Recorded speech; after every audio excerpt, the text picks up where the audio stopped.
Hi friends, எல்லாருக்கும் வணக்கம். ஒரு முக்கியமான அப்டேட், பிரேக்கிங் அப்டேட்டு ஜனநாயகன் பற்றி.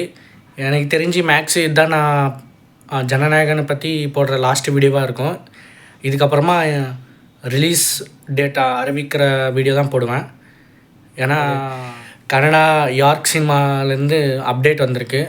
ஏப்ரல் 30 வரைக்கும் ஜனநாயகன் ரிலீஸ் ஆகாதுன்னு சொல்லியிருக்காங்க. அதுக்கப்புறமா ரிலீஸ். நான் லாஸ்ட் வீடியோவில் சொன்ன மாதிரி தான் மேக்ஸு ஜனநாயகன் ரிலீஸ் ஆனால் இந்த மந்த்து தான் ரிலீஸ் ஆகணும், இல்லைனா எலெக்ஷனுக்கு அப்புறமா தான் ரிலீஸ் ஆகும்னு சொல்லிட்டு இப்போ அதான் நடந்துருக்கு.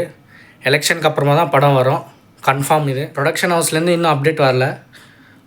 மேக்ஸ் வந்துடும், ஒரு 2-3 நாளில் வந்துடும் எப்போ ரிலீஸுன்னு சொல்லிட்டு. ப்ரொடியூசருக்கு 100 கோடி மேலே லாஸு.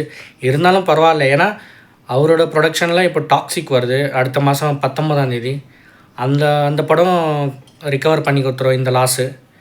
பெரிய பட்ஜெட் மூவி, பெரிய ஹீரோ, அந்த கிளிம்ஸ் கூட நல்லா வைரல் ஆச்சு. மேக்ஸு ஜனநாயகன் படம் ஏப்ரல் அப்புறமா தான் ரிலீஸ் ஆகும், ஃபிக்ஸு. அது அஃபிஷியலாகவே அனௌன்ஸ் பண்ணிட்டாங்க.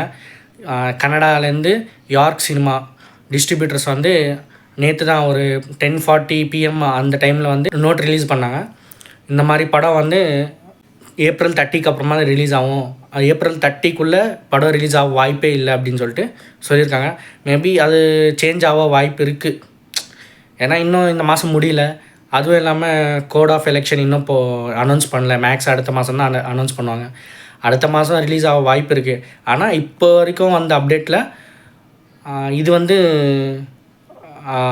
ஃபிக்ஸு, ஏப்ரல் 30 வரைக்கும் படம் ரிலீஸ் ஆகாதுன்னு சொல்லிட்டு.